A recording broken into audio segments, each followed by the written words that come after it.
पिछले दिनों बाणगंगा थाना क्षेत्र में सेक्टर ए स्थित पंकज फैक्ट्री के पास रात 12:30 बजे बाइक पर आए 3 अज्ञात बदमाशों ने एक व्यक्ति को चाकू मारकर 2850 रुपए लूट कर फरार हो गए। पुलिस ने तीनों लुटेरों को बाइक नंबर के आधार पर हिरासत में लेकर पूछताछ की तो उन्होंने लूट करना कबूल कर लिया। पुलिस ने तीनों बदमाशों को गिरफ्तार कर बाइक बरामद कर ली है। बाणगंगा थाने में पदस्थ एसआई आर.के. शर्मा ने बताया कि पंकज फैक्ट्री के पास ड्राइवर अविनाश रात को 12:30 बजे जब घर जा रहा था, उसी समय 3 बदमाशों ने चाकुओं से हमला कर उसकी जेब फाड़कर 2850 रुपए लूट कर फरार हो गए। पुलिस ने लुटेरों की बाइक नंबर के आधार पर आकाश, छोटू उर्फ जीतू और अंकित को गिरफ्तार कर लिया है, साथ ही बाइक जब्त कर ली है। अविनाश को इन्होंने चाकू मार के लूटा है। ये ट्रक ड्राइवर है, वहीं पे इसका ट्रक खड़ा करा था, मुकाजी नगर में रहता है। सर पहले के भी इनके कुछ आपराधिक रिकॉर्ड है? हाँ, आकाश का एक अपराध है। जब ये छोटा था उस समय इसका एक लूट का अपराध है जो बाल न्यायालय में पेश हुआ। राव स्थित IIM कॉलेज के निर्माणाधीन बिल्डिंग की दूसरी मंजिल से गिरकर मजदूर की मौत हो गई। पुलिस ने मामला दर्ज कर जांच शुरू कर दी है। जून इंदौर थाने में पदस्थ SI KS नायक ने बताया कि कल IIM की निर्माणाधीन बिल्डिंग के दूसरी मंजिल में काम करने के दौरान गासुद्दीन नामक मजदूर गिर गया। उसे इलाज के लिए आनंद अस्पताल लाया गया, जहां इलाज के दौरान देर रात उसकी मौत हो गई। पुलिस ने उसकी लाश को पोस्टमार्टम के लिए जिला अस्पताल भेजकर मर्ग कायम कर जांच शुरू कर दी। अस्पताल से थाना जून इंदौर को सूचना मिली कि एक व्यक्ति काम करते हुए मचान से IIM बिल्डिंग की मचान से IIM बिल्डिंग पर काम करते हुए मचान से नीचे गिरा, जिसको इलाज के लिए आनंद अस्पताल लाए थे। आनंद अस्पताल में इलाज के दौरान उसकी मृत्यु हो गई। ग्यासुद्दीन नाम का व्यक्ति है जो पश्चिम बंगाल दक्षिण दिनाजपुर का रहने वाला है, जिला दक्षिण दिनाजपुर। तो उसकी मृत्यु के बाद में मर्ग कायम हुआ थाना जून इंदौर पे। लसूड़िया और एरोड्रम थाना क्षेत्रों में 2 महिलाएं खाना बनाते समय जल गई थी। दोनों को MY अस्पताल लाया गया, जहां एक महिला की मौत हो गई जबकि दूसरी जीवन और मौत के बीच झूल रही है। लसूड़िया थाने में पदस्थ SI KN मिश्रा ने बताया कि राहुल गांधी नगर में रहने वाली 40 वर्षीय महिला विमलापति उमराव सिंह रविवार को खाना बनाते समय जल गई थी। परिजन उसे इलाज के लिए MY अस्पताल लेकर आए, जहां देर रात उसकी मौत हो गई। पुलिस ने मर्ग कायम कर जांच शुरू कर दी है। ये दिनांक 9/3/14 को घर पे खाना बना रही थी तो स्टोव भभकने से आग लगना अभी तक बताया है। उससे इलाज के लिए भर्ती हुई थी, जिनकी आज 13/3/14 को 10:30 बजे मृत्यु हो गई। मृतका के भतीजे धर्मेंद्र का कहना था, ये घटना ये हुई, चाची खाना बना रही थी दिन के रविवार के दिन 12 बजे। उनके स्टोव भपका तो पल्लों ने आग पकड़ी तो उससे वो जल गए और रात को डेथ हो गई इनकी। वहीं एरोड्रम पुलिस ने बताया कि भोलेनाथ कॉलोनी में रहने वाली 26 वर्षीय कृष्णापति कमलेश स्टोव पर खाना बना रही थी कि अचानक साड़ी के पल्लू में आग लग गई, जिसके चलते कृष्णा 40% जल गई है। पुलिस पूरे मामले की जांच कर रही है। उसके पति कमलेश का कहना था, गंभीर नहीं, मामूली है, ज्यादा नहीं। करुणा रावेरकर, ये भोलेनाथ कॉलोनी एरोड्रम रोड। हाँ, और कुछ कारण नहीं सर। हाँ सर, अब फूल पे गैस, अब ऊपर से कुछ निकाल लिया, गैस बंद करना चाहिए, तो तड़के होंगे वहीं आग लगती। इंदौर लोकसभा सीट से भाजपा ने सुमित्रा महाजन को अपना उम्मीदवार बनाया है। सुमित्रा महाजन लगातार 7 बार से सांसद है और उनका मुकाबला कांग्रेस के सत्यनारायण पटेल से होगा। महाजन को उम्मीदवार बनाए जाने पर उनके समर्थकों ने राजबाड़ा पर जमकर आतिशबाजी की। लोकसभा चुनाव के लिए भाजपा ने गुरुवार रात अपने उम्मीदवारों की सूची जारी कर दी। प्रदेश की 29 में से 24 सीटों के लिए पार्टी ने अपने उम्मीदवारों के नामों का ऐलान कर दिया है। इंदौर संसदीय सीट से वरिष्ठ भाजपा नेता और 7 बार से सांसद सुमित्रा महाजन को भाजपा ने फिर से मैदान में उतारा है। सुमित्रा महाजन को उम्मीदवार बनाए जाने पर उनके समर्थकों और भाजपा कार्यकर्ताओं ने राजबाड़ा पर आतिशबाजी की। इस दौरान भाजपा उम्मीदवार सुमित्रा महाजन भी मौजूद थी।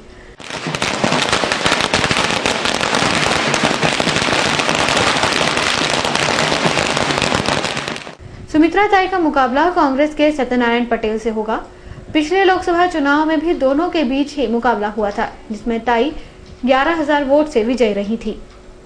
चंदननगर में हुई हत्या के आरोपियों को गुरुवार रात पुलिस ने हिरासत में ले लिया है। पुलिस की गिरफ्त में आए 2 आरोपियों में से एक महिला है। हत्या महज 50 रुपए के लिए की गई थी। चंदन नगर थाना क्षेत्र के हरिओम नगर में रहने वाले प्रदीप को उसकी मकान मालिक सुशीला बाई ने कुल्हाड़ी मार दी थी। तब प्रदीप को उपचार के लिए एमवा अस्पताल लाया गया था, जहां उपचार के दौरान प्रदीप ने दम तोड़ दिया। मामले में पुलिस ने हत्या करने वाली मकान मालकिन सुशीला के साथ उसके प्रेमी रईस को भी हिरासत में लिया है। दोनों ने प्रदीप पिता कालूराम को छोटी सी बात के विवाद पर कुल्हाड़ी से मार दिया था। तो आज दोनों आरोपियों को गिरफ्तार किया गया और उनके कब्जे से कुल्हाड़ी जब्त कर ली गई है। कल दोनों को कोर्ट में पेश किया जाएगा। हत्या महज 50 रुपए की उधारी के लिए की गई थी। पुलिस ने दोनों ही आरोपियों के खिलाफ मामला दर्ज कर लिया है। क्षेत्र में चल रहे एक कवि सम्मेलन को पुलिस और प्रशासन की टीम ने आचार संहिता का हवाला देते हुए रात 10 बजे बंद करवा दिया। कवि सम्मेलन बंद होने के कारण लोगों में खासी नाराजगी देखी गई। लोकसभा चुनाव के चलते आचार संहिता लगी हुई है। ऐसे में रात 10 बजे के बाद कोई भी कार्यक्रम नहीं किया जा सकता है। इसी कारण पुलिस और प्रशासन के अधिकारियों ने मल्हारगंज क्षेत्र में हो रहे टेपा सम्मेलन को बंद करवाया। हालांकि कवि सम्मेलन बंद होने से लोगों ने नाराजगी दिखाई। वहीं आयोजकों का कहना था कि क्षेत्र में अगर कोई और कार्यक्रम रात 10 बजे के बाद तक चलता रहा तो वे प्रशासन पर मानहानि का दावा करेंगे। जनता हमारे ऊपर अटैक करने लगी कि जल्दी को खत्म कर रहे। जिला प्रशासन के सारे अधिकारी यहाँ मौजूद थे। हमने उनसे निवेदन किया कि जनता की मांग को हम आधी घंटा बढ़ा सकते हैं, लेकिन जिला प्रशासन ने हमारी बिल्कुल नहीं मानी। 10 बजे उन्होंने एग्जैक्ट हमारा कार्यक्रम कर दिया। कौन अधिकारी आया था बोलने? एडीएम मिश्रा जी थे, थाना प्रभारी थे, सीएसपी साहब थे, और हमने उनको बता दिया है कि अगर आने वाले कार्यक्रम 10 बजे के बाद चालू हुए तो हम जिला प्रशासन पे मानहानि का दावा ठोकेंगे। आयोजकों का इशारा सीधे सीधे अगले सप्ताह होने वाले बजरबट्टू सम्मेलन पर था, जिसमें मंत्री कैलाश विजयवर्गीय हर बार एक नए रूप में शामिल होते हैं। जहर खाकर आत्महत्या की कोशिश करने वाले एक व्यापारी की 2 दिन तक चले उपचार के बाद निजी अस्पताल में मौत हो गई। फिलहाल आत्महत्या के कारणों का खुलासा नहीं हो सका है। मामले में पुलिस ने मर्ग कायम कर जांच शुरू कर दी है। घटना मंगलवार की है। सुदामा नगर में रहने वाले व्यापारी पुरुषोत्तम बंसल ने अज्ञात कारणों के चलते जहरीली वस्तु खाकर आत्महत्या की कोशिश की। तब परिजन उन्हें निजी अस्पताल ले गए, जहां 2 दिनों तक चले उपचार के बाद गुरुवार शाम पुरुषोत्तम बंसल की मौत हो गई। फिलहाल आत्महत्या के कारणों का खुलासा नहीं हो सका है। मामले में अन्नपूर्णा पुलिस ने मर्ग कायम कर जांच शुरू कर दी।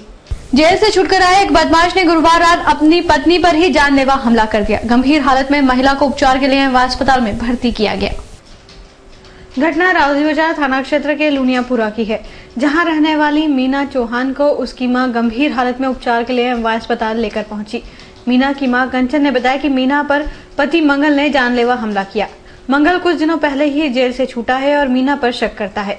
आया और बस खाना बना रही थी और वो बैठा हुआ था ऐसा, तो इसने बोला कि अंदर बैठ जाओ, आपने दारू पी रखी है। तो उसने दारू पी रखी, बस बोला हाँ तुम मेरे तो ऐसी है, छिना ले तुम बदमाश ऐसे करके गाली बकने लग गया।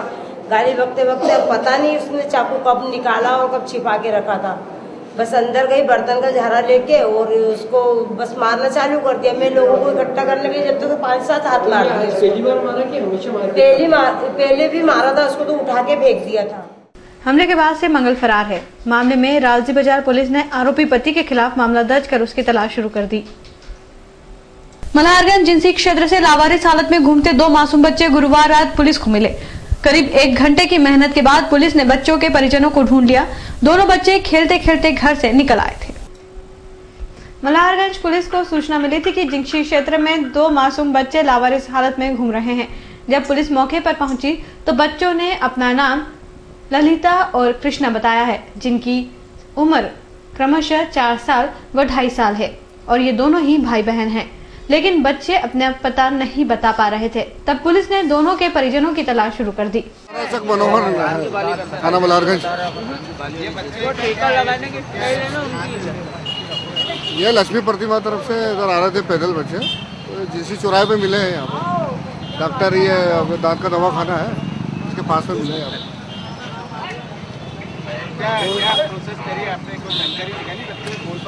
हमने अभी कंट्रोल को सूचना दे दी है, उनको कंट्रोल ने प्रसारण कर दिया है। अगर किसी भी थाने पर अगर कोई रिपोर्ट लिखाने आता है तो पता लग जाएगा, और ये हमारे पास यहाँ पर मौजूद है बच्चे। करीब 1 घंटे की मशक्कत के बाद पुलिस ने बच्चों के परिजनों को ढूंढ लिया। दोनों बच्चे कंडिलपुरा के रहने वाले हैं और खेलते खेलते भटक कर यहाँ तक पहुँच गए। पुलिस ने दोनों बच्चों को उनके परिजनों को सौंप दिया। यूनिवर्सिटी की लापरवाही के बाद लॉ की एक स्टूडेंट शुक्रवार को 3rd सेमेस्टर की परीक्षा देने से वंचित रह गई। यूनिवर्सिटी ने लॉ के इस स्टूडेंट्स को अचानक परीक्षा में बैठने नहीं देने का नोटिस दे दिया, जिसमें बीसीआई और उच्च शिक्षा विभाग के नियमों का हवाला दिया गया है। नियमों में उलझने के बाद स्टूडेंट ने कोर्ट में जाने का मन बना लिया है। इंदौर के क्रिश्चियन कॉलेज से कानून की पढ़ाई कर रही माया पांडे ने क्रिश्चियन कॉलेज से लॉ की पढ़ाई करने के लिए 2009-2010 में एडमिशन लिया था। तब से अब तक माया एलएलबी के 2 सेमेस्टर की परीक्षा दे चुकी है। इतने वर्षों में शिक्षा विभाग का पढ़ाई के लिए उम्र की सीमा का बंधन नियम में आ गया। बाद में यह मामला कोर्ट में गया, जिसमें कोर्ट ने स्टूडेंट्स के पक्ष में फैसला सुनाया। इसके बाद जब तीसरे सेमेस्टर की परीक्षा देने का मौका आया तो 5 साल गुजर चुके हैं। यूनिवर्सिटी ने फिर से नियमों का हवाला देकर माया को परीक्षा के लिए अनक्वालिफाइड कर दिया। शुक्रवार को दोपहर लॉ के तीसरे सेमेस्टर की परीक्षा थी और यूनिवर्सिटी ने माया को नोटिस देकर परीक्षा में नहीं बैठने दिया। नोटिस में लॉ की पढ़ाई के लिए न्यूनतम 45% अंक अनिवार्य का हवाला दिया गया। अब यूनिवर्सिटी के नियमों में उलझी लॉ स्टूडेंट्स माया पांडे कोर्ट का दरवाजा खटखटाने की सोच रही है। इंडिया के जो नियम थे और मध्य प्रदेश शासन उच्च शिक्षा विभाग के जो नियम थे, इनमें कुछ कंट्रोवर्सी थी जो मेरी जानकारी में नहीं थी। मेरा जो प्रवेश हुआ है वो प्रवेश परीक्षा के माध्यम से हुआ है। उस समय पर परसेंटेज को लेकर और आयु को लेकर बीसीआई के कुछ नियम थे, तो बीसीआई के नियमों के तहत 30 साल से ऊपर वाले लोगों को परीक्षा के लिए एलएलबी के लिए पात्र नहीं माना। हम लोग 2009-2010 में हाईकोर्ट से ऑर्डर लेकर आए और फर्स्ट सेमेस्टर और सेकंड सेमेस्टर की हम लोगों ने परीक्षा दी। 5 साल हम लोगों को सेकंड सेमेस्टर तक आने में लग गए। 2013 में मैंने सेकंड सेमेस्टर दिया और 2014 में जब मैं 3rd सेमेस्टर देने लगी तो मुझे आज अभी 12:30 बजे यूनिवर्सिटी के द्वारा ये कहकर रोक दिया गया कि आपका जो प्रवेश है वो अपात्र, उसके अनुसार आप अपात्र मानी गई हैं और हम आपको एलएलबी के लिए योग्य नहीं मानते हैं। मैंने उनसे जब पूछा इसका आप मुझे कारण बताएं तो उन्होंने कहा उच्च शिक्षा विभाग के जो नियम है उनको हम और बीसीआई फॉलो नहीं करती है। इस मामले में यूनिवर्सिटी के परीक्षा नियंत्रक छात्रा पर की गई कार्रवाई को नियमानुसार सही बता रहे हैं। उसके प्रकरण में ये था में उसको उम्र के आधार पे परीक्षा में बैठने से रोका गया था। फिर माननीय उच्च न्यायालय के निर्देश पे उसको परीक्षा में बैठाया था और बाद में ये पता चला कि उनका जो बीसीआई के द्वारा तय नियम है उसके अनुसार उनके 45% स्नातक स्तर पर होना आवश्यक है। इस आधार पर उनका निरस्त किया। यूनिवर्सिटी ने जब पहले सेमेस्टर की एग्जाम हुई तो इस चीज पर ध्यान नहीं दिया तो सब्जुडाइज मैटर था और अपन ने उसको रोक रखा था। कचरा प्रबंधन और मोहल्ला समिति व्यवस्था लागू करने को लेकर हाईकोर्ट में दायर याचिका पर शुक्रवार को सुनवाई करते हुए कोर्ट ने निगम कमिश्नर को फटकार लगाई। कोर्ट ने कमिश्नर को 3 दिनों में मोहल्ला समिति व्यवस्था लागू करने संबंधी जवाब पेश करने का आदेश दिया है। साथ ही कचरा प्रबंधन की जिम्मेदारी अब हाईकोर्ट ने इंदौर कलेक्टर को सौंपते हुए 15 दिनों में शहर की सफाई व्यवस्था की मॉनिटरिंग कर रिपोर्ट पेश करने को कहा है।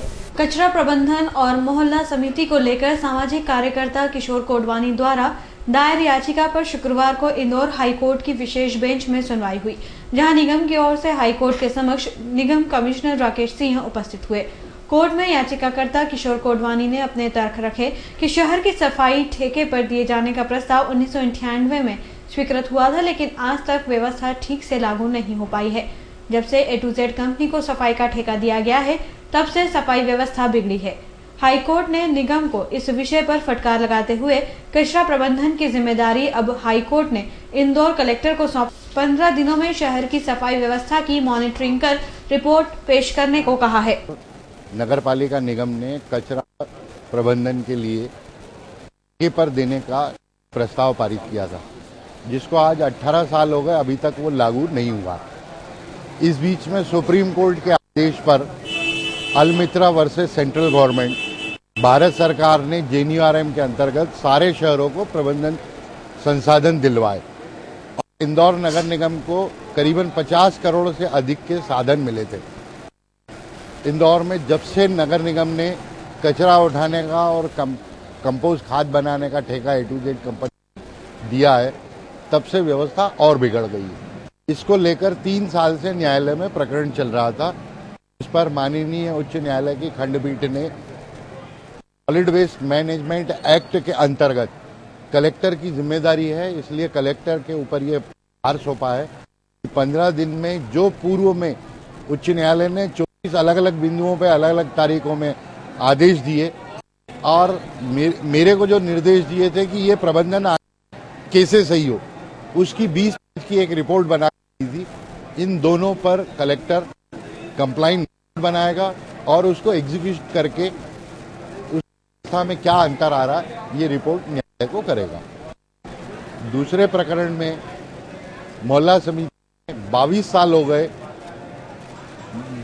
नगर राज बिल बने हुए, मध्य प्रदेश शासन में 18 हो गए इसको लागू किए हुए और आज तक उस पर व्यवस्था नहीं हो पाई है।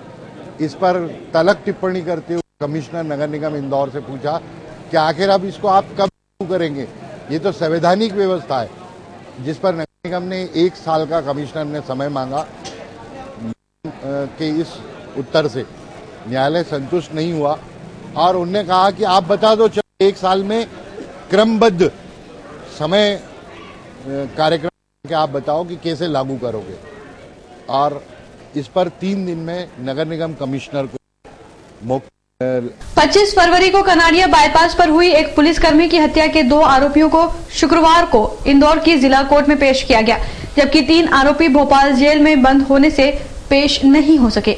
पुलिस की वर्दी पर दाग बन चुके इस हत्याकांड के आरोपियों के परिजन और वकील ने पुलिस पर ही हत्या का आरोप लगाते हुए न्याय के लिए राष्ट्रपति तक जाने की बात कहकर पुलिस विभाग के खिलाफ ही सवाल खड़े कर दिए हैं। 25 फरवरी को कनाड़िया बाईपास पर ट्रक चालकों के आपसी विवाद के बाद बीच बचाव करने वाले पुलिसकर्मी संदीप सिंह की घायल होने के बाद उपचार नहीं होने से मौत हो गई थी। अपने विभाग के कर्मचारी की मौत से भन्नाई पुलिस ने ताबड़तोड़ आरोपियों की फर्जी पहचान और तलाश कर उन पर धारा 302 के तहत हत्या का मुकदमा दर्ज कर शुक्रवार को न्यायालय में पेश किया। एक्सटेंशन पुलिस ने इस मामले में 7 लोगों को आरोपी बनाया है। 7 में से 2 आरोपी नाबालिग है और 3 आरोपियों के विरुद्ध पुलिस ने रासुका की कार्रवाई की है। आरोपियों के वकील और परिजन नारंग ने इस पूरे हत्याकांड और उसके बाद पुलिस द्वारा की गई कार्रवाई पर सवाल उठाते हुए कहा कि इस हत्याकांड में जिन 7 लोगों को आरोपी बनाया गया है उन लोगों का हत्याकांड से कोई लेना देना ही नहीं है। नारंग ने पुलिस और घटनास्थल पर मौजूद पुलिस कर्मियों पर ही आरोप लगाया कि पुलिस को लेकर इनके बीच आपसी विवाद था और हत्या में इन्हीं का हाथ है। उन्होंने खुद आगे होकर कंट्रोल रूम और डीआईजी को फोन लगाया। इस पूरे हत्याकांड से उनके परिजनों का कोई लेना देना नहीं है और न्याय के लिए वो राष्ट्रपति तक गुहार लगाएंगे। 3 आरोपियों के पे पुलिस ने रासुका लगाई है और वे रासुका क्यों लगाई? क्या रासुका बनती थी? रासुका उन्होंने लगा करके भोपाल सेंट्रल जेल भेजा है। यह पुलिस ने बदले की नियत से करा है।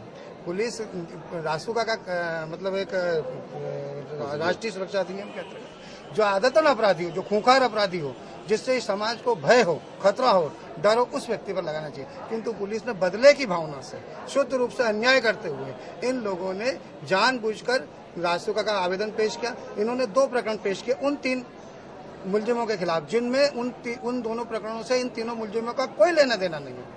एक जो अपराध क्रमांक 110/14 पेश किया, जिसमें धारा 279, 323, 341 और 427, जिसमें गाड़ी दुर्घटना शुदा वाहन का ड्राइवर और क्लीनर आरोपी हैं, जबकि जिन पे रासुका लगी वे उस गाड़ी से उनका कोई संबंध ही नहीं, उस अपराध से उनका कोई संबंध ही नहीं। वकील साहब थोड़ी सी पृष्ठभूमि बताएं कि घटना कब की थी और क्या था, फिर आप बताइए।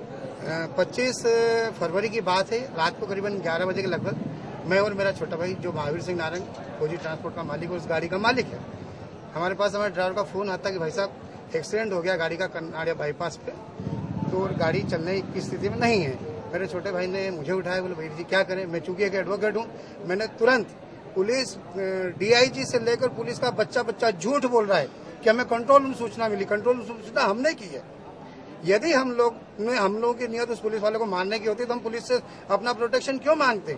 हम उस आदमी को क्यों मारते जिसने जो हमारी रक्षा करने आया था? असल बात ये थी कि हमने जैसे ही पुलिस कंट्रोल रूम फोन किया, मैंने स्वयं ने 3 बार किया कि मैं एडवोकेट नारंग बोल रहा हूँ। उसके बाद पुलिस ने कहा कि पुलिस फोर्स पहुंच रहा है।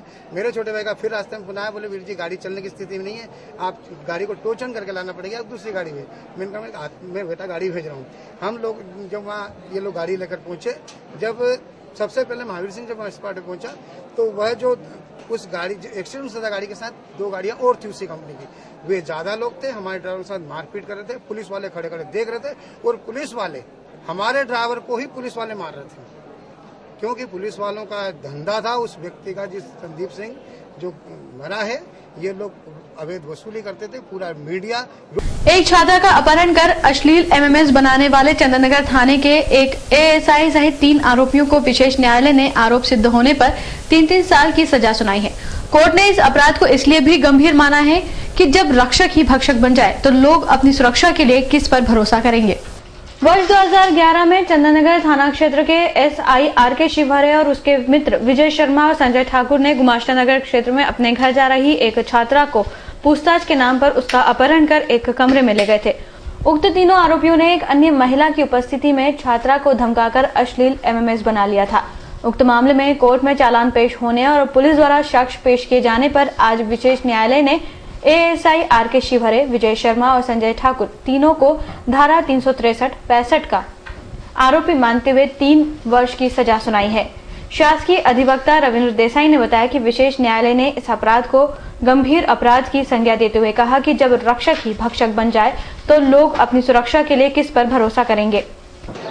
कोर्ट ने इसको 363 और 365 का दोषी पाते हुए उसको सजा सुनाई है। इसमें कोई कोर्ट ने आर्डर में कमेंट्स किया है क्या? इसमें कोर्ट ने यह माना है कि एसआई जैसे जो कि समाज का रक्षक है वही भक्षक बनने जैसी की स्थिति में है, ऐसी स्थिति में ऐसे व्यक्ति को सजा देना उचित पाते हैं और इसकी सजा कम नहीं कर सकते, ये मानते हुए न्यायालय ने। देसाई साहब कितने साल की किस को कितने साल की सजा दी? ये इसमें आरोपी रामस्वरूप शिवहरे को 3 वर्ष का सश्रम कारावास और 4,000 रुपये अर्थदंड से दंडित किया है।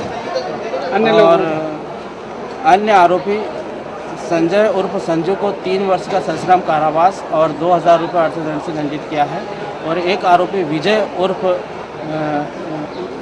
विजय को भी 2 साल का सश्रम कारावास और 2,000 रुपये। इसमें वकील साहब किसी को बरी भी किया है कोर्ट? इस मामले में जहाँ प्रकरण में साक्ष्य में कोई ऐसा आया नहीं कि जो महिला वहाँ पर पहले थी और इसमें इस प्रकरण में महिला को भी आरोपी बनाया था, लेकिन उसके विरुद्ध कोई साक्ष्य नहीं पाया है, इसलिए एक महिला को बरी करा। ये मामला कब का है वकील साहब? ये मामला 5/9/2011 का है, रात्रि के करीब 8-8:30 बजे। घटना के समय ये एसआई किस थाने में पदस्थ था? घटना के समय ये एसआई चंदननगर थाने में पदस्थ था। उसी आवारा पशुओं और आवारा कुत्तों को लेकर दायर एक जनहित याचिका पर सुनवाई करते हुए हाईकोर्ट ने जिला प्रशासन और निगम अधिकारियों को फटकार लगाते हुए कहा कि इतने बड़ी समस्या पर निगम और जिला प्रशासन दोनों ही गंभीर नहीं है। शहर में आए दिन आवारा पशुओं और आवारा कुत्तों द्वारा लोगों को शिकार बनाया जा रहा है, लेकिन नगर निगम अपनी जवाबदारियों से बचने के रास्ते ढूंढ रहा है।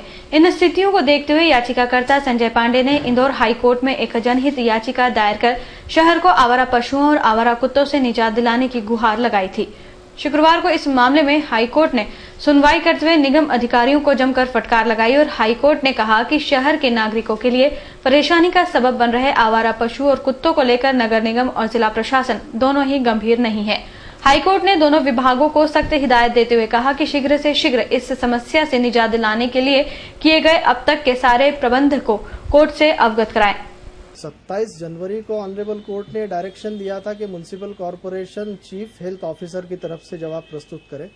चूंकि चीफ हेल्थ ऑफिसर की पोस्ट वैकेंट है, इसलिए वेटरनरी सर्जन के द्वारा ये जवाब प्रस्तुत किया गया।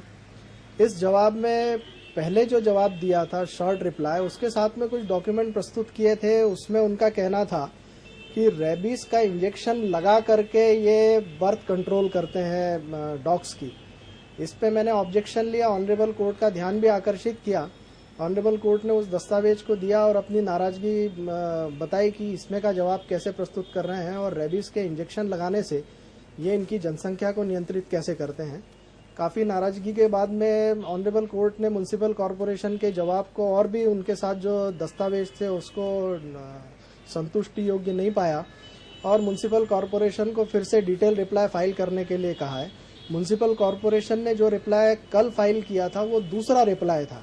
इसके पहले शॉर्ट रिप्लाई फाइल किया था। इन दोनों रिप्लाईज को ऑनरेबल कोर्ट ने डिससेटिस्फैक्ट्री माना और उनका कहना है कि हम इससे संतुष्ट नहीं है, वापस से ये रिप्लाई फाइल करें।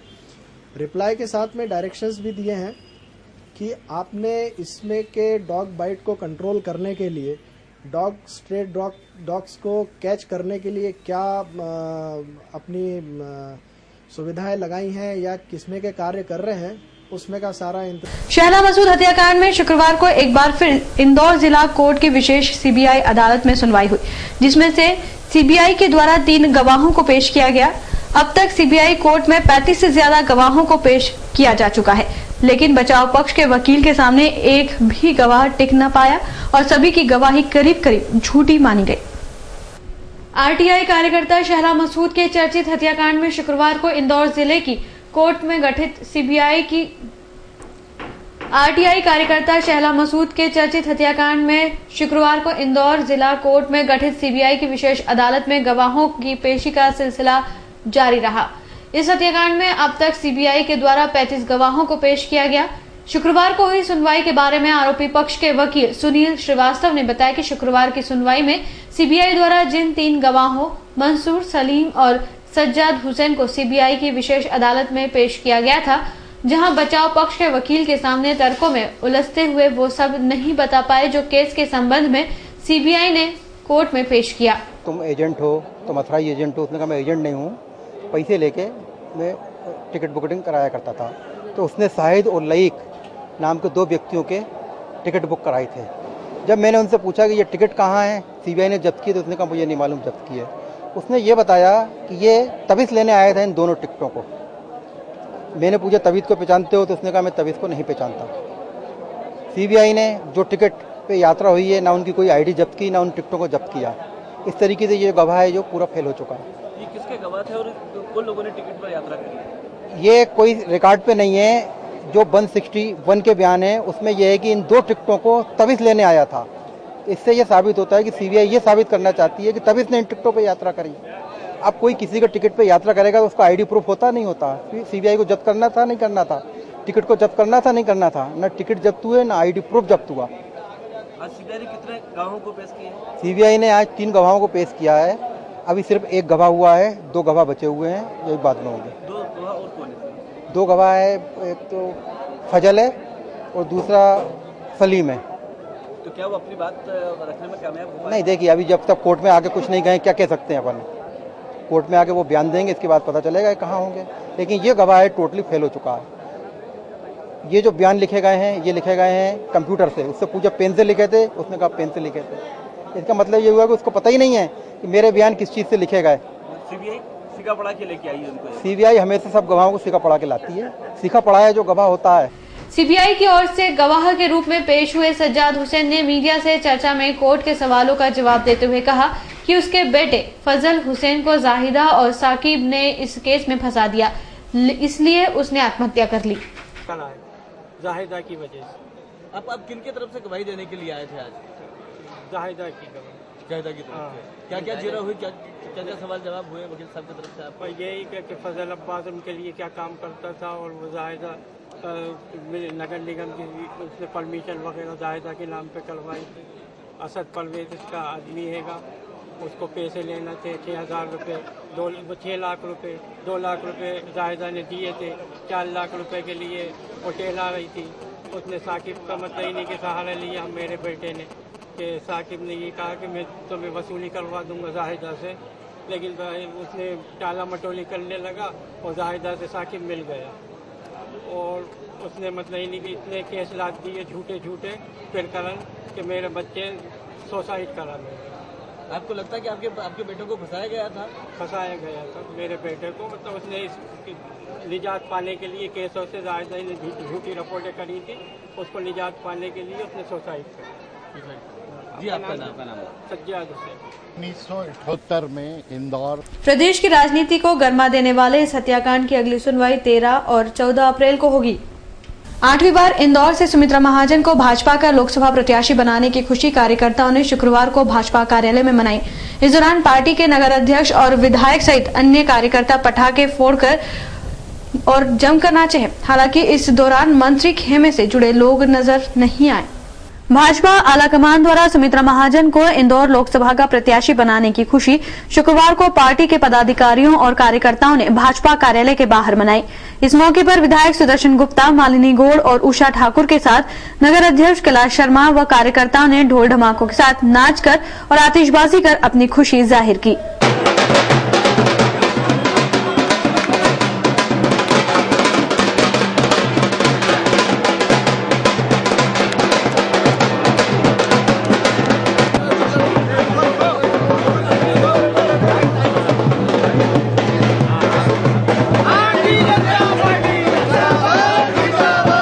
इंदौर लोकसभा से भाजपा की उम्मीदवार सुमित्रा महाजन ने 8वीं बार मैदान संभाल लिया है। अपनी जीत के प्रति आश्वस्त ताई प्रतिद्वंदी प्रत्याशी को कमजोर नहीं मानती। इस चुनाव को ताई ने नरेंद्र मोदी प्रधानमंत्री बने इसलिए महत्वपूर्ण माना है। उन्होंने इस चुनाव में कांग्रेस को बूथ स्तर पर खत्म करने की बात कही है। वैसे तो इंदौर से लोकसभा भाजपा प्रत्याशी के लिए सुमित्रा महाजन का नाम तय माना जा रहा था, लेकिन पार्टी की तरफ से औपचारिक घोषणा होने के बाद उन्होंने 8वीं बार चुनाव का मैदान संभाल लिया। शुक्रवार को ताई ने भाजपा कार्यालय पर मीडिया से चर्चा के दौरान कहा कि पार्टी के कार्यकर्ताओं के कारण भाजपा ने एक बार फिर विश्वास जताकर उम्मीदवार बनाया है। उन्होंने इस बार के लोकसभा चुनाव को इसलिए महत्वपूर्ण बताया कि नरेंद्र मोदी को प्रधानमंत्री बनाना है।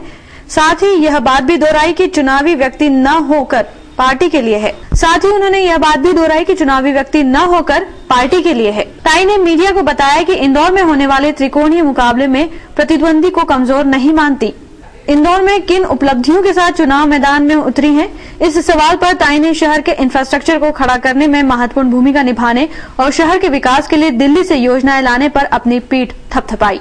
बहुत महत्वपूर्ण चुनाव है। एक संपूर्ण राष्ट्र में राष्ट्र को ताकत प्रदान करने के लिए, राष्ट्र की नीति निर्णायक दृष्टि पूरी बदलने के लिए ये चुनाव है।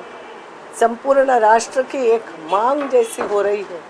जो स्थिति यूपीए की सरकार ने आज सब लोगों की बना दी है, चाहे वो महंगाई का मुद्दा हो, चाहे राष्ट्र की सुरक्षा का मुद्दा हो, कई बार तो लगता है जैसे राष्ट्र की एकता को भी ये खतरे में डाल रहे हैं।